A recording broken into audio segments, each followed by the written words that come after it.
Bonjour à toutes et tous. J'ai pris mes cartes parce que je suis en train de me poser la question sur l'Antarctique. Je suis retombée à nouveau sur une vidéo qui expliquait un petit peu les mystères de ce lieu, etc., l'exploration. Enfin, je ne sais pas si vous avez déjà un petit peu vous êtes interrogé sur cet endroit. Euh, et je me suis demandé si les cartes pouvaient peut-être nous donner des indications, ou en tout cas peut-être aller dans un sens ou dans l'autre de certaines théories. Alors pour vous dire rapidement, les théories qui circulent, c'est que ce serait juste en fait comme une sorte de mur de glace et que derrière ce mur de glace, il y aurait un lieu plein de vie, vous voyez, des plaines à n'en plus finir, verdoyantes, luxuriantes, avec une végétation peut-être même très différente de celle qu'on a l'habitude de voir. En tout cas, qui aura un aspect un peu plus tropical, enfin quelque chose comme ça, vous voyez, qui en fait dénote vraiment de la glace et de cette sensation de désert, de froid. Et que qu'est-ce qui alimente ces théories-là? Enfin, il y en a une autre qui dit que aussi c'est peut-être et d'ailleurs sûrement une base militaire qui serait encore active où toutes sortes d'expériences sont menées. Il est vrai que pendant la Deuxième Guerre mondiale, Hitler avait envoyé ses troupes là-bas pour monter une base et pas avec juste quatre petits gars et une tente Quechua. Bon, même si Quechua n'existait pas à cette époque-là. Mais il y a vraiment eu un envoi de troupes important et de tout ce qu'ils avaient à l'époque comme moyen technique pour explorer ces zones. Donc pourquoi autant d'intérêt alors que ce mec était censé mener une guerre mondiale contre le reste du monde? Euh, Question. Et ce qui est encore plus surprenant, c'est que suite donc à la défaite de l'Allemagne, tout ça, donc cette zone est évacuée par les Allemands, hein, voilà. Et les États-Unis font la même chose. Les États-Unis envoient pareil des troupes, des équipements. Et en fait, on a la sensation qu'ils reprennent les recherches qu'avaient commencé les nazis. Donc, cet endroit est plein de mystères. Ce qui vient renforcer un peu le mystère, c'est aussi que, en fait, on ne peut pas y accéder. Euh, Par exemple, moi, si me prend la lubie d'aller là-bas et de me dire, bah tiens, je vais aller voir si vraiment il n'y a pas de pingouins, ou saluer les pingouins qu'il y a s'il y en a quelques-uns. En fait, je me fais chasser à coups de fusil, quoi, parce que c'est une zone interdite au public. Pourquoi Pourquoi est-ce que c'est une zone interdite? Qu'elle soit réglementée pour que les gens fassent pas n'importe quoi, ça oui, parce que bon, on connaît le touriste hein, dans toute sa splendeur. Pareil, les chasseurs de terrain immobilier un peu fous qui implantent des trucs tout partout dans un non-sens total avec la nature. Bon, pourquoi pas? Voilà, qui en mettent des limites. Mais là, c'est même pas ça. Là, c'est interdiction, même de survol. C'est-à-dire que tu prends ton avion, tu veux voir un petit peu par au-dessus. Non, non, non, non, non, non, non, non. Donc, voilà. Base militaire, accès à une autre partie de la planète.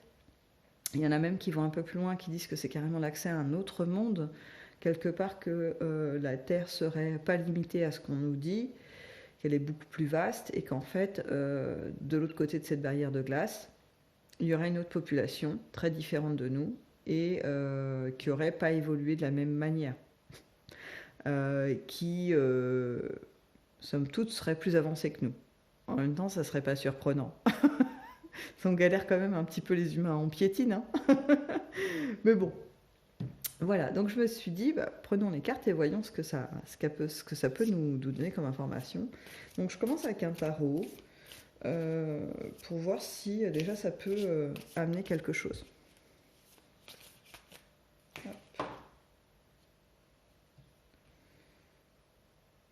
Bon, on a déjà une idée d'association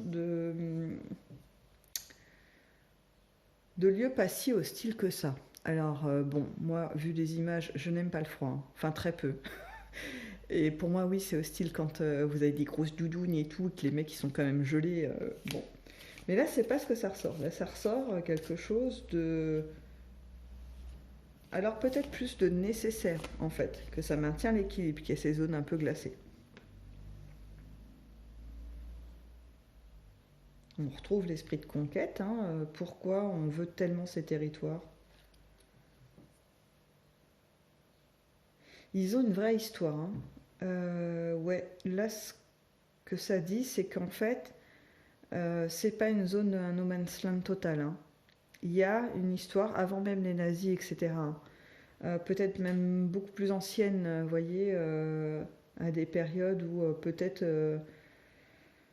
l'humain était sur la Terre, mais à un stade très peu avancé, et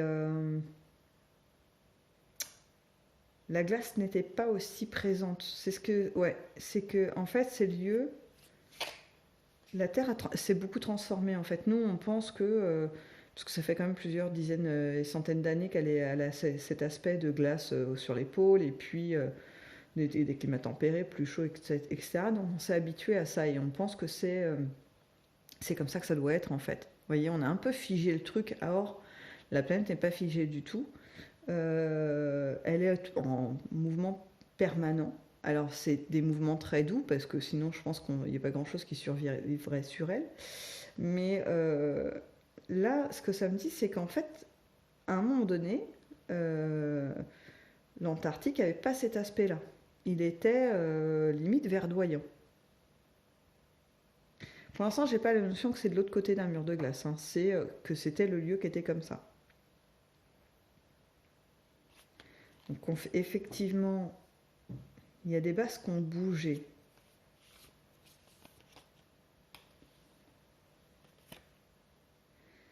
Hmm.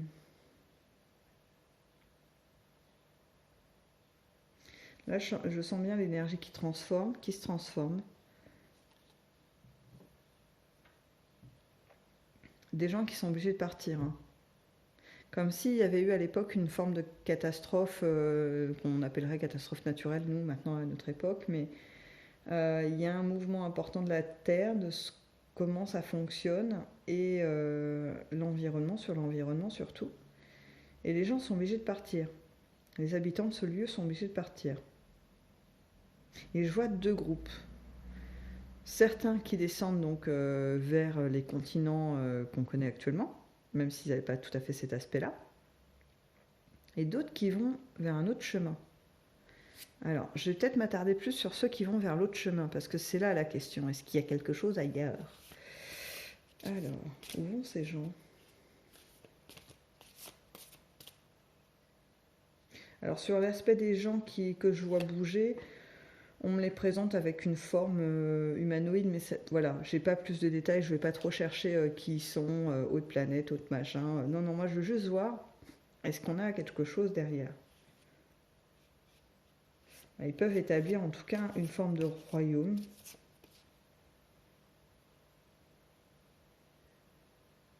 Il y a une notion de danger, hein, qui les accompagne. Ils ont besoin de se sentir, de se mettre en sécurité, de trouver un lieu sécurisant. Est-ce qu'à ce moment-là, il y aurait une menace auprès d'eux, au-delà des transformations de la planète?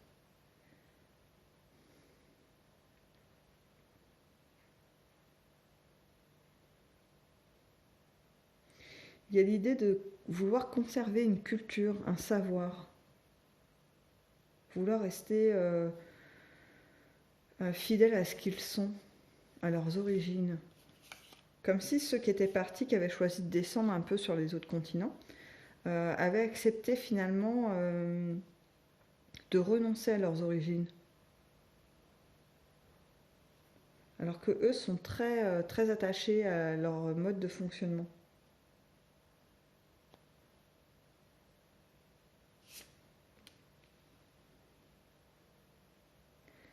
Ah.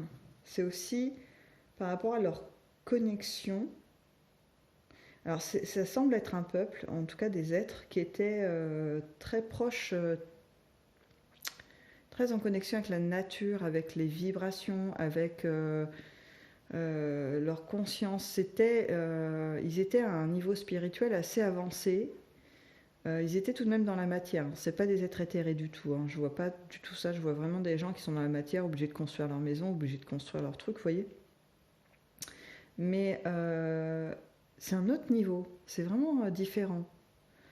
Ça me fait penser à un exemple que j'avais entendu qui disait qu'il y a une période, certains humains pouvaient peut-être être tellement en harmonie avec la nature que quand ils avaient faim, ils avaient juste à se déplacer vers un arbre qui avait des fruits et ils demandaient à l'arbre de sélectionner par lui-même le fruit qui était prêt à être mangé et l'arbre se secouait légèrement ou en tout cas faisait en sorte que le fruit puisse tomber. Et pareil avec les animaux, quand il était nécessaire de manger de la viande, eh bien, c'était pas de la chasse, c'était genre on se dirige vers le troupeau des animaux et un est sélectionné, mais par la conscience globale du groupe animal. Et donc, un se sacrifie, entre guillemets, pour pouvoir nourrir les êtres, les humains, on va dire, présents à cet instant. Et donc, il y avait tout un rituel de remerciement pour ce sacrifice. Il y avait une sorte de retour, mais énergétique, pour la conscience collective du groupe animal en question. Je ne sais pas si c'est clair ce que je raconte, mais enfin, il y avait une espèce de va-et-vient comme ça entre la matière et l'énergétique qui faisait qu'en fait tout s'équilibrait. C'est-à-dire que ce qui était pris dans la matière pouvait retrouver par l'impulsion, alors je veux dire prière, mais ce n'était pas des prières à mon avis qui faisaient les gars, par cette impulsion énergétique de rééquilibrage. Je te prends ça dans la matière, mais en fait je te redonne l'énergie équivalente à ce que je t'ai pris dans la matière, ce qui fait que ça te nourrit et en fait personne n'est démuni. Je ne sais pas si vous voyez un petit peu l'histoire d'équilibre qui se maintient, malgré la sensation d'avoir prélevé quelque chose dans la matière. Et là, j'ai l'impression que ce peuple était comme ça.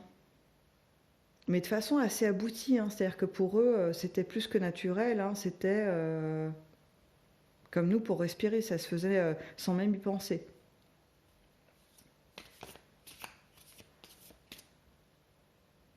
Alors je parle de ce peuple au passé depuis tout à l'heure, alors peut-être parce que aussi je me mets dans la période, je sais pas, de ce qu'on m'a montré de séparation des peuples, hein.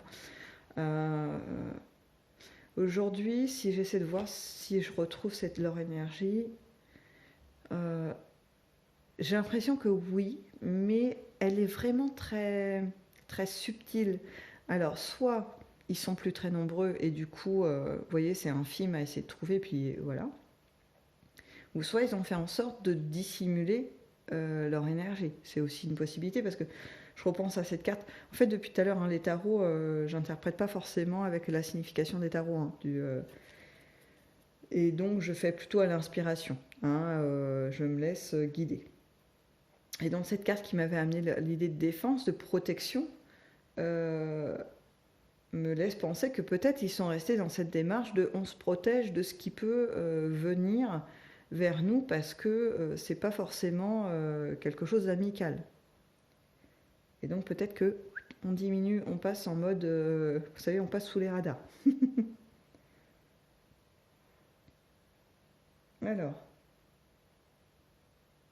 Alors, c'est marrant, ils veulent pas rester. Enfin, quand ils sont partis de ce côté-là, ils avaient en tête de pas d'aller rejoindre un autre lieu. C'était pas une destination finale, vous voyez, c'était vraiment une étape dans leur parcours. Elle a duré plus longtemps que ce qu'ils pensaient. Où est-ce qu'ils en sont partis? Parce qu'il a fallu reprendre des forces, il a fallu peut-être reconstruire des choses. Alors je sais pas trop, hein. Là je commence à dire des choses que même moi je ne sais pas. Est-ce que c'est des moyens de transport? Est-ce que c'est au niveau de l'énergie? Est-ce que il fallait attendre d'être assez nombreux ou il fallait attendre que le lieu qui allait les accueillir soit prêt? Je sais pas trop, mais en tout cas il y a une notion de c'est pas maintenant qu'il faut y aller, il faut prendre notre temps. On doit se préparer. Ça discute beaucoup, hein. Ouais, beaucoup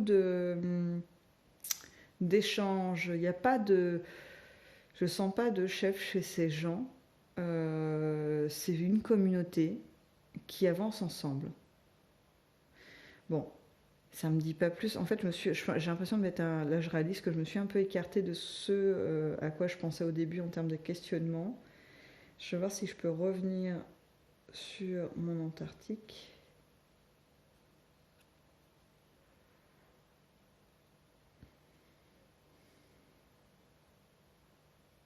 On m'en dit pas plus, hein. Le seul truc que j'ai, c'est que vraiment il y a quelque chose de plus que juste un bloc de glace.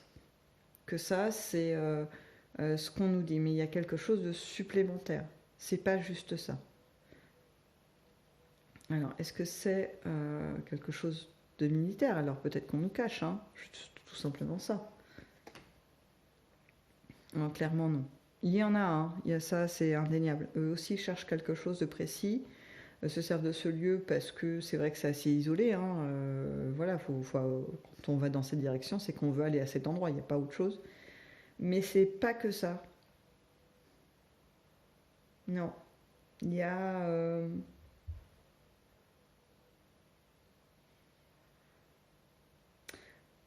Ça vibre autre chose que la glace en fait. Je sais pas comment vous expliquer. C'est. Il y a autre chose. Ouais, c'est ce que j'allais vous dire. C'est plus en termes d'énergie. Je dis pas que la glace, elle n'a pas d'énergie, hein. Mais c'est plutôt quelque chose de doux, de silencieux, de très apaisé, hein, la glace. En tout cas, moi, c'est comme ça que je la ressens. Et ce que je vois derrière, c'est une énergie un peu plus, bah là, comme le bâton, un peu de feu, quelque chose de dynamique, quelque chose qui regorge de vie, vous voyez. Et ça rejoint du coup cette théorie de derrière la glace, peut-être qu'il y a un univers assez verdoyant, luxuriant, voilà, tout ce que j'ai dit au début. Malheureusement, on ne pourra pas aller, hein, tout de suite vérifier. Peut-être qu'à un moment donné, là, je vais m'arrêter sur cette carte parce que c'est l'information qui, je pense, vient clôturer ce tirage. C'est qu'à un moment donné, on va savoir. Dans pas si longtemps que ça, hein, c'est-à-dire que, bon, peut-être, enfin, pas si longtemps, peut-être dans 10-20 ans, on va le savoir parce que il y a des choses qui vont s'ouvrir. Et moi, je mets ça en lien avec les systèmes politiques, les systèmes qui régissent l'humanité à l'heure actuelle vont se modifier. Il y a une grande partie des puissants que je n'aime pas du tout, là, vous savez, voilà, qui vont disparaître, qui vont en tout cas perdre énormément de pouvoir. Ils n'ont plus autant d'ascendant sur, et de contrôle sur tout ce qui existe. Là, il va y avoir plein de failles. Ils vont plus être en mode survie, hein, essayer de garder les quelques deniers qui leur restent, les quelques pouvoirs qui leur restent. Je les vois très recroquevillés, moi, à un moment donné dans l'histoire qu'on va vivre. Je vois ces gens très recroquevillés se planquer dans un trou de souris, hein, comme on dit communément. Et donc, à cette période, ben, voilà, justement, on va s'autoriser à aller explorer des choses, on va retrouver des documents, des traces de leurs recherches assez cinglées. Et on va peut-être aller encore plus loin. Voilà. Mais plutôt dans une dynamique plutôt plus positive que ce qu'eux essayent de mettre au point, à mon avis. Donc voilà, bah écoutez, je pense avoir été au maximum de ce que je peux trouver. Si toutefois j'ai d'autres choses qui arrivent entre-temps, bah, je referai une autre vidéo sur ce thème, si ça vous intéresse. Et puis sinon, ben, on pourra continuer à explorer d'autres choses comme ça, des questionnements que on peut avoir sur le monde qui nous entoure et surtout sur la remise en question de tout ce qu'on nous a raconté depuis que nous sommes tout petits sur l'histoire du monde, de la France, de l'humanité en généralité. Voilà, je ferai un global plutôt qu'autre chose. Et aller voir si les cartes peuvent nous aider à un peu trier les choses ou nous donner tout simplement des éléments supplémentaires. Voilà, je vous souhaite donc plein de bonnes choses et puis dans une prochaine vidéo.